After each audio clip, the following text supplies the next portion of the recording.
In this video, I design and build a custom 3D printed carbon fiber telescope. DaveBuildStuff! So here is my CAD model. This telescope will be a 6-inch diameter, f8 focal ratio, 1200 millimeter focal length, Newtonian style reflector telescope. The mirrors I will purchase online, the mirror set, and most of the components will be 3D printed. The main structure, the structural elements, will be carbon fiber tubes. And the main reason for this kind of interesting, unique single tube, sort of carbon fiber tube backbone design is, well, this is one of the tubes I had left over from Owen Morris's Tesla hang glider rack project. That were my previous videos, so check those out. I had to lengthen it a little bit with this tube because the main tube's not long enough. It's only 1 meter, and I need 1.2 meters. So the tube's extended with another tube that I had with a 3D printed joiner in here to bond the two together and hold the tubes in place, some reinforcement. The focuser will be another part that I purchase. I'm not going to try to build my own focuser, at least not yet. And that's supported with more carbon tubes. And I've got some other carbon tubes as some sort of diagonal bracing, a little extra stiffness for the primary mirror holder back here. And then there's two other parts that will not be 3D printed. This will be the secondary mirror holder. This part will be custom cut carbon fiber plate, and then I have an aluminum plate here for mounting to the tripod. So those are the parts. Let's get to printing. The first part I printed is the secondary mirror brace back holder part, and that's getting some brass heat set inserts installed, so I have nice threads for the collimating screws. Very satisfying watching those go in. Then I clean up the threads with a tap because you get a little bit of molten plastic in the threads sometimes. Very nice looking part. Happy with how that came out. And my mirrors showed up, so let's do a little mirror unboxing. I purchased these from Agena Astro, 6-inch f8 primary mirror. Open it up, that looks like a piece of glass. And there's the primary mirror. Ooh, shiny. Take a look. Very nice looking. And here's the secondary mirror. It's very cool, elliptical shape. Can't wait to get these installed. Okay, now it's time to bond the tubes together. Here's a 3D printed joiner. And you can see I undersized this a little bit too much. You need a little bit of play, but definitely not that much. So you can see when I test fit the tubes together here, there's quite a bit of play. That's gonna be not ideal. So the fix is took some blue tape and stacked up a couple layers to fill in the gap. And now you can see I get a nice snug fit, and the parts are reasonably concentric. And having a little extra space between the parts is actually ideal because you need some thickness for the epoxy. But you don't want too much, so now we should be pretty good. And here's my makeshift bonding jig, just a piece of aluminum clamped to the table, and then I can clamp the tubes against that as a straight edge. And then a little piece of copper that is the thickness to make up for the thickness of the large diameter tube, so everything is held in place where it needs to be.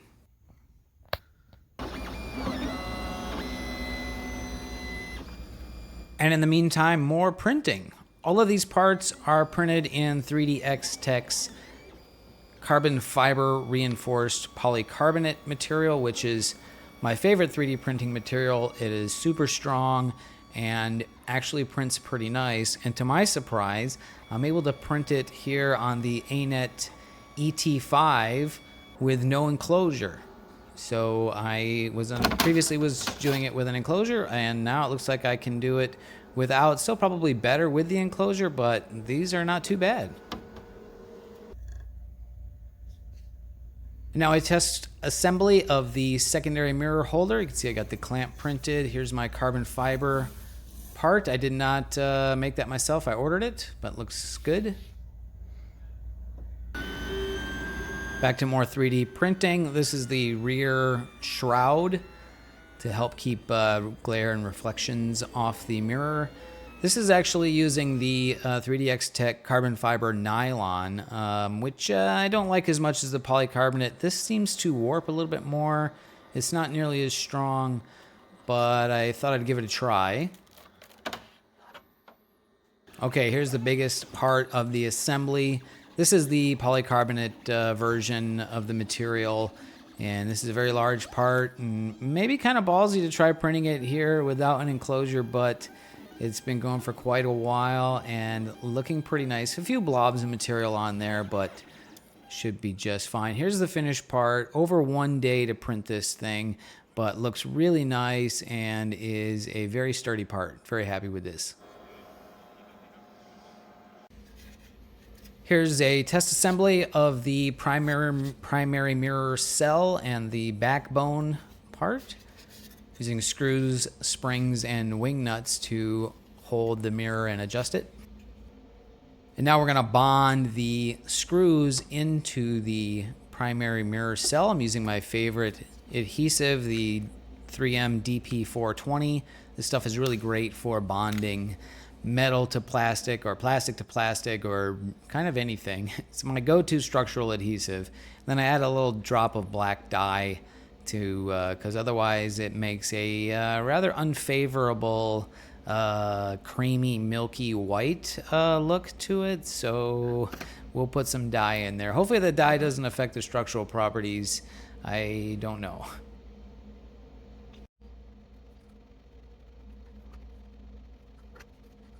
This is the same adhesive I used on the carbon fiber bicycle project, which you can see on my channel.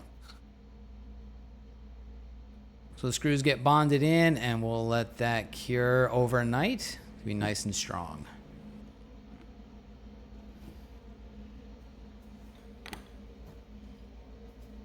Here's the focuser mount assembly. I've already trimmed and kind of shaped these carbon fiber tubes that will support the focuser bracket. This is one of the parts that I wasn't really sure about. The focuser geometry is a little bit tricky to design around, and with these tubes, there's kind of some weird, funny angles and stuff going on here, so kind of not super pleased with how this came out. It will end up being functional, but and then I ended up really not liking the focuser that I got anyways, so this will probably be changed out. A good thing about the design being highly modular is I can just design a new part and swap it out when I get around to it. So we'll put some tape on there to help reinforce this while it cures. Starting to work on more of the general assembly, and now I'm using an indicator to find the high point of the smaller tube here. So by rotating the main tube on these V blocks and looking at an indicator, I can find when I've got the smallest tube at the highest point, right? I want to get these the tubes vertical, and then I can align all the other components to that same vertical alignment. So you can see as I turn it through, as I rotate through here, I can find the highest point. Then I use some blue tape to just hold the tubes to the blocks. Here's the mirror backbone, I guess you could call it. I'm using square nuts as inserts instead of press inserts. There's no way I could get press inserts into that geometry. And square nuts work really well for this type of application. So I'm just going to put this on here and then drop it all over the table. And okay, there we go. Back to screwing that together.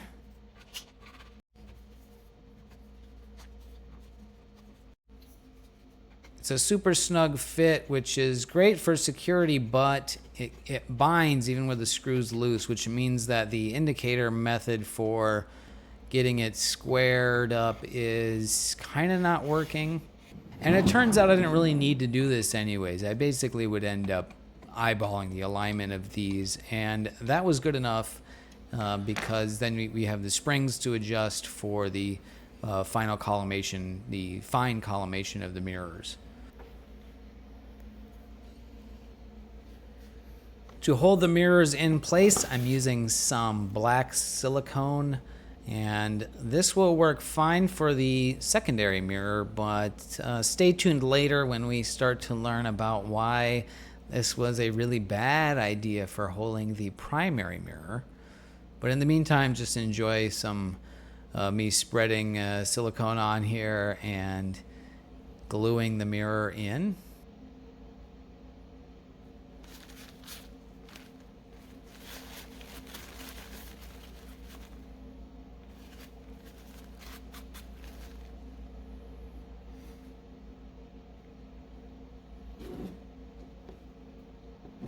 Now for the primary mirror, let's get it out of the box here. Wearing gloves to make sure that I don't get fingerprints or smudges on the mirror, or that I don't get silicone on my fingers. I like to wear gloves when I can to try to be neater and cleaner. Now it's kind of a tight fit, which again, here's another hint that something will be wrong later. So I'll just smear some silicone on here. At this point, I'm thinking I really want the mirror to be held very securely.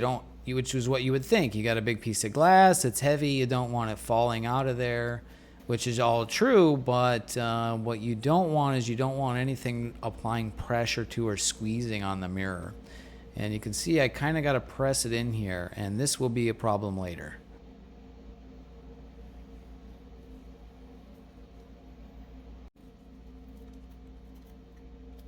Here's a minor issue. My hole here, clearance hole, is not large enough for this screw, which means we don't have enough room for adjustment. There's not a whole lot of angles we can move the secondary mirror to, so I'll just open that up, and now you can see there's a much larger range of motion.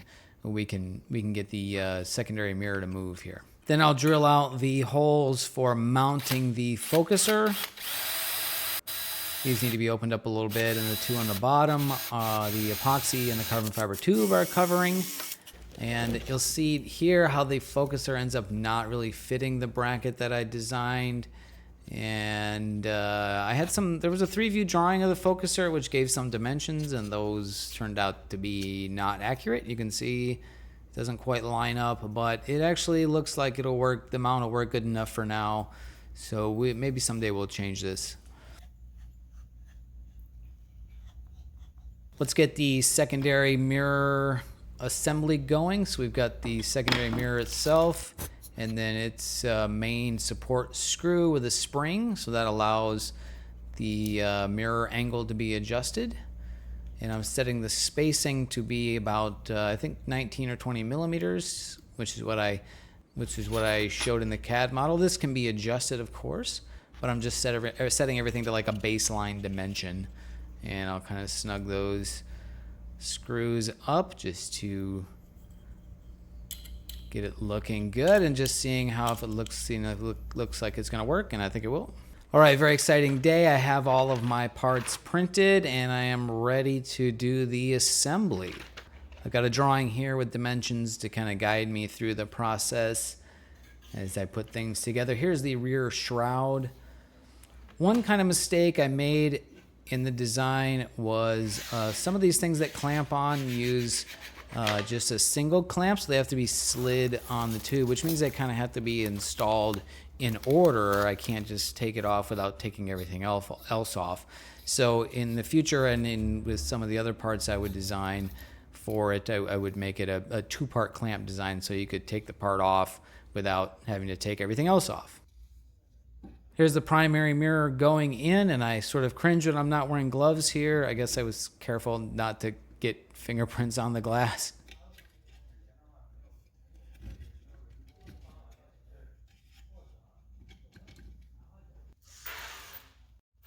And then we put some wing nuts on the back, and again, these would be changed out for some 3D printed thumb nuts, which should look a lot nicer.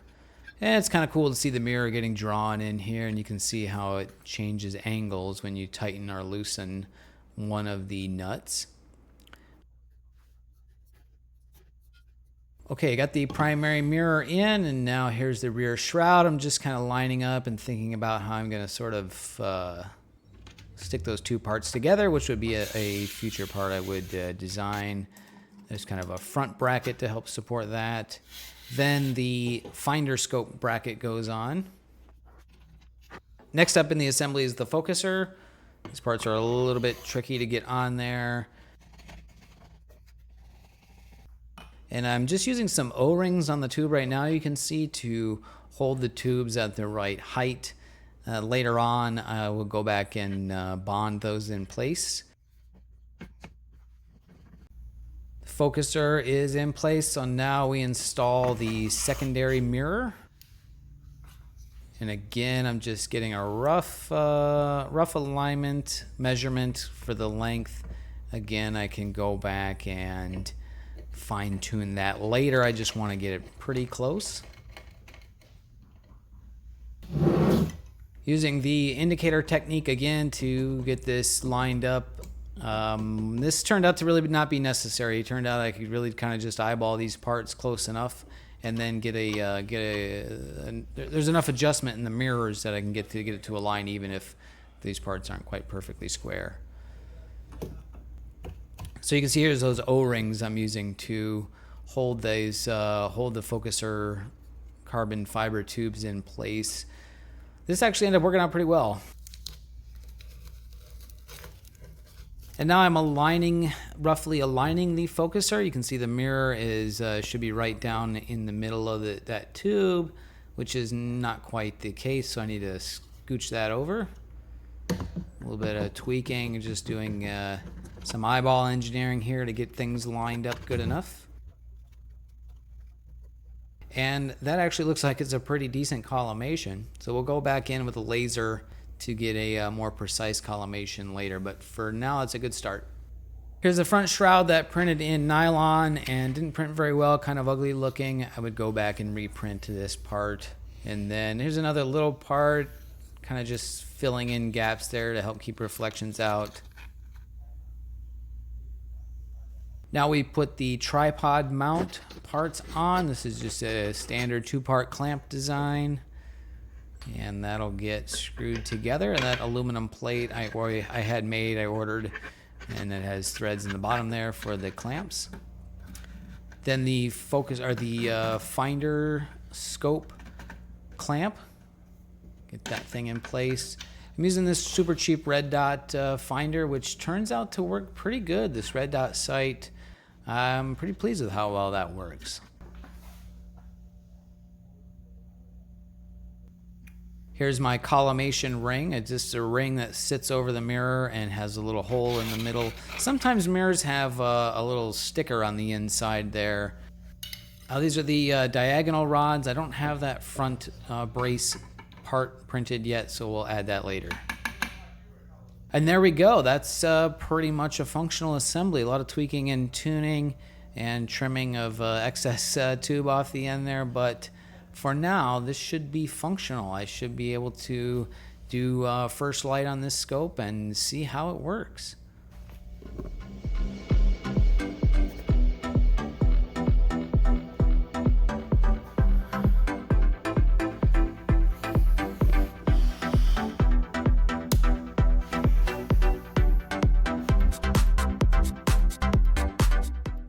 Quick comparison with the telescope that I built last year. That's the popular Hadley design.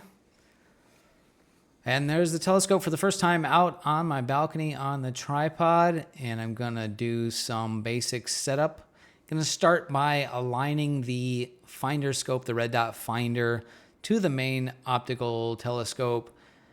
You wanna do this during the daytime when you have something you can see, like a tree in the distance. So I'm just kind of getting that close. Now it's time to collimate, so I've got my laser collimator that goes in the eyepiece, my collimating ring,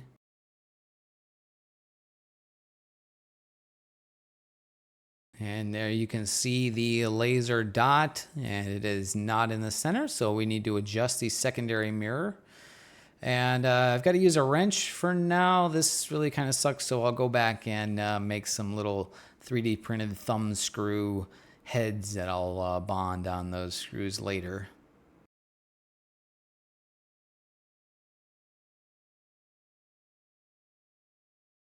But for now, that works good enough to collimate. You can see here I've got the secondary mirror aligned to the primary. Now I need to align the primary mirror, and I just got to get that dot in the center. And it's just a matter of tightening and loosening the wing nuts on the primary mirror until that dot kind of disappears into the center of the target there. And that's getting pretty close. All right, so now I've got a new toy showed up in the mail. I ordered this Skywatcher AZ GTI mount, a nice budget go-to tracking mount here. We'll give this a try. This turned out to be, I mean, it's a fine mount, but for this size telescope, this focal length, it's pretty wobbly. So I might look into replacing this in the future. Maybe I'll build a mount. I don't know. That will be a pretty involved project. Maybe we'll see how this video does. If you guys want me to design and build a mount, maybe we can do that too. Of course, it would make extensive use of carbon fiber. So I'm just trying to balance it out here to make it run as smoothly as it can. And now we've got the telescope out on the balcony for some observing. It was after a couple of nights of observing that I realized I had a problem. Normally your stars should, they should look like round circles and varying degrees of fuzziness depending on how bright the star and how good the seeing. And you should see, diffraction spikes if you have a reflecting telescope like mine with a secondary mirror holder. But that's not what I was seeing. What I was seeing was, especially with a higher magnification eyepiece, I was actually seeing more like a triple star. And varying degrees of fuzziness, and then with like diffraction spikes kind of like this, and then they were sort of joined. So seeing this very distinct like triple star pattern, no matter how carefully I collimated, when I drew into focus, I would get this pattern instead of a single star. So something's not right. Thanks to Googling and a couple of websites, these guys, Lockwood Custom Optics, have an in-depth article. Holy cow, read this whole thing about star shapes. And right down here, the section on pinched optics. So he doesn't have an example like I was seeing with the in-focus, but the out-of-focus image, that is very close to what I was seeing. That and or this article on Sky and Night magazine with on pinched optics, this sort of, the out-of-focus image looked this sort of triangular, circular, a circularized triangle or a triangularized circle, whichever you want to call it. That is what I was seeing. And reading this guy's article about pinched optics, he specifically talks about not squeezing the mirror and not gluing the mirror. And this is something that I knew was, could be a problem, particularly with larger mirrors, but I guess I figured maybe I can just get away with it on a smaller mirror. So my first order of troubleshooting, I decided to try shortening the springs. I had this distinct equilateral triangle pattern, and I thought maybe I had too much spring tension. So you can see how much tension I have in the springs here. So I could just loosen the adjustment way up, but then that would move the primary mirror forward, and then I would have to move the secondary mirror. So instead, I decided I would just shorten this springs, cut springs in half because I had extras, and I will replace them and see if that works.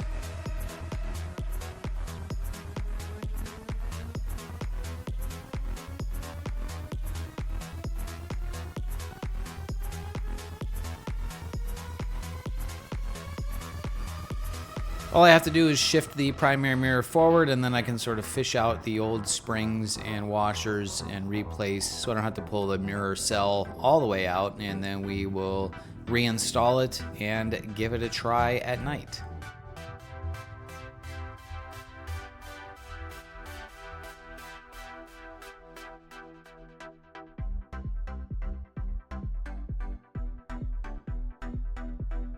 So now I've got very little spring tension. I went from a whole crap load to a very little, right? This should totally fix the problem because it had to be squeezing on those 3 points, right? Here's some glamour shots while I take it outside at night to give it a try on a star, and sadly report that that did not fix the issue. I came to the conclusion after a night of troubleshooting that it was either the glue or this rim that this rim here used to go all the way around, and I'm pretty sure it was the ridge going all the way around was actually squeezing like 1, 2, 3 spots here, right? So I was able to determine that by through troubleshooting. I would either cut some of the glue or cut some of the mirror cell away until I found that triple star pattern went away. So I kind of got to the point where the mirror was kind of barely held in place. So I redesigned the cell to be a more traditional style design where we'll have threaded inserts here and little clips, little metal clips that'll go around here. So 3 clips that will hold the mirror to the back of the cell, and then just a little extra ledge here for some extra support. And here is the completed redesigned cell. You see I've got nice press fit heat set inserts in there for the clips, and my M6 screws for collimating and support are glued in just like the previous one. So we'll go ahead and do some mirror surgery. Just removing the primary mirror now, very carefully sliding it out to the front, trying not to lose the hardware. Now I need to extract the mirror from the cell. Fortunately, the silicone makes a nice sort of temporary bond. It can be removed pretty easily. If this was like an epoxy or something, then I might be in a lot of trouble. But I'm able to just sort of cut and pry and peel very gently to get the silicone to separate here. It comes out pretty good, and then I just have to scrape away some of the excess silicone. Not a big deal at all.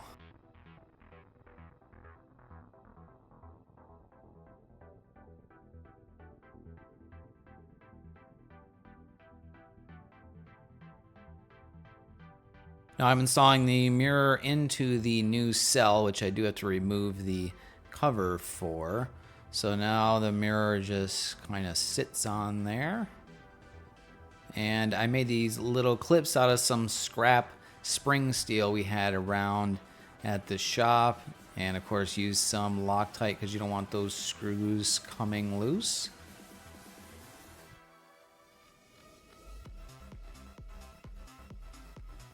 And the trick here is you kind of want to just barely hold on to the mirror. According to Lockwood Customs Optics article, you really want the mirror to almost pretty much practically float, like it can actually move inside the cell. You don't want anything squeezing on the mirror because then you can get pinched optics, as I found out the hard way. But the cool thing about finding out lessons the hard way to me is that you really get a feel for what's going on. You sort of are intimately familiar with the problem rather than just someone looking at your design and going, oh, that might lead to pinched optics. Well, now I know exactly why and what it takes to, pinch a mirror, right? So here we go. Got it reinstalled and looking good.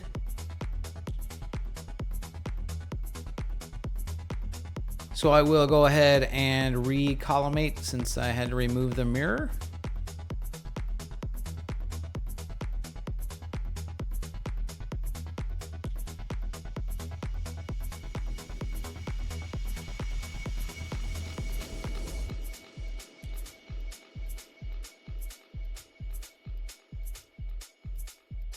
Collimation is good, and I am happy to report after a couple of nights of observing that this indeed did fix the problem. No more pinched optics. So now all I really need are some good dark skies and some good seeing to put this telescope through its paces.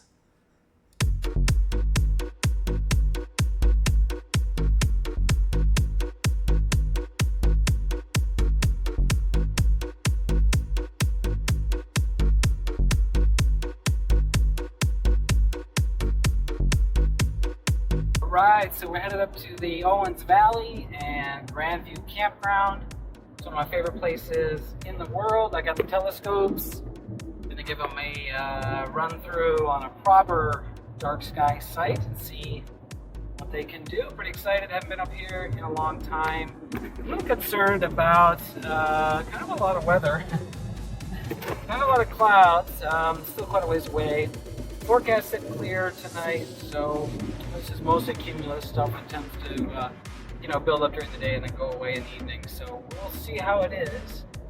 And just driving up Highway 395 now, and maybe a couple hours till I get there. So can't wait to get the telescopes out and see a proper dark sky night. Also tonight is the new moon, so usually there is other fellow astronomers out there. Hopefully somebody with a really big telescope that we can look through as well.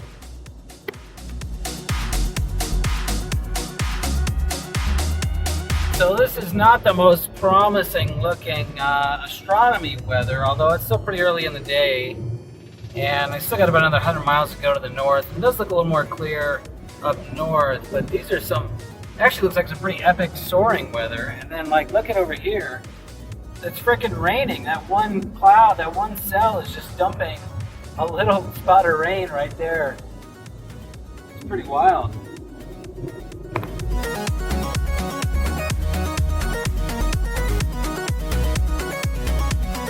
Holy crap. I have never seen really any water in the Owens Lake before. It looks like an actual lake. Oh, that's a hill. Yeah, check it out. This is usually like a dry lake bed. I've never seen really any water in there, much less anything like this. It looks like an actual lake. That's crazy.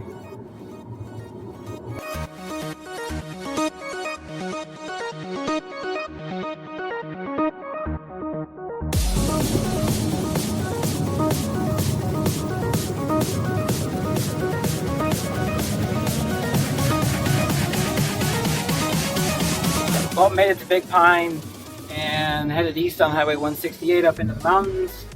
I don't know. There's still a lot of cumulus clouds and some kind of high level stuff, but and then maybe clouds kind of right where I'm going. So we'll see. We'll see what we get.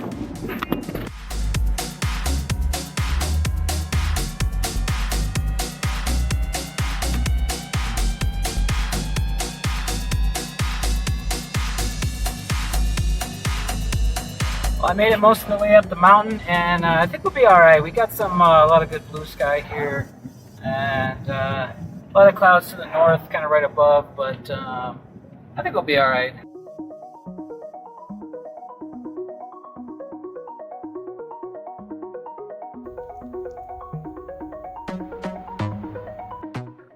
Well, all right, I made it up here. The campground's super packed. I think I got a spot.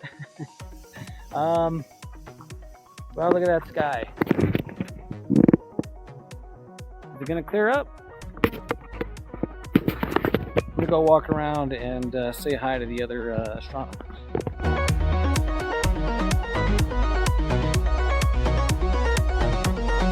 Oh man, sometimes you gotta get out. You gotta just do shit. You know, like this weather and stuff is a real bummer. But look at this rainbow.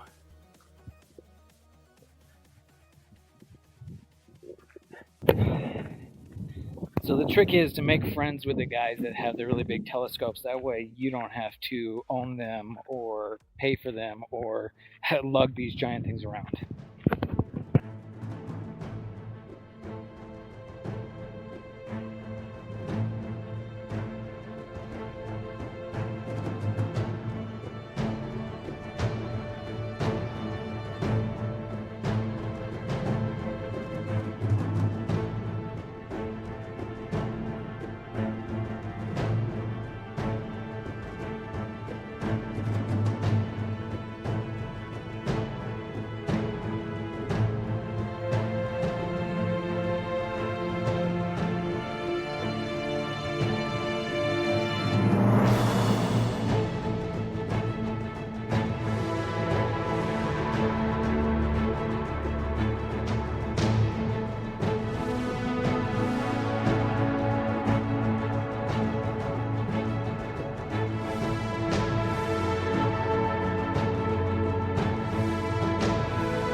Well, that ended up being a pretty nice night of astronomy, and what a crazy adventure. We had crazy wind and rain up here and a rainbow, but it was weird rain. It was like big raindrops, but not enough to like make it like really wet. It was weird, and then wind, and then the clouds started to clear, and I'm like, optimism, guys. I choose optimism, and it cleared up, and I got to see everything I wanted to see. We got to see Saturn, got to see Jupiter, and the Great Red Spot, and Europa transiting. So there was a shadow on the planet. Um, that's what it's all about. Telescopes worked great.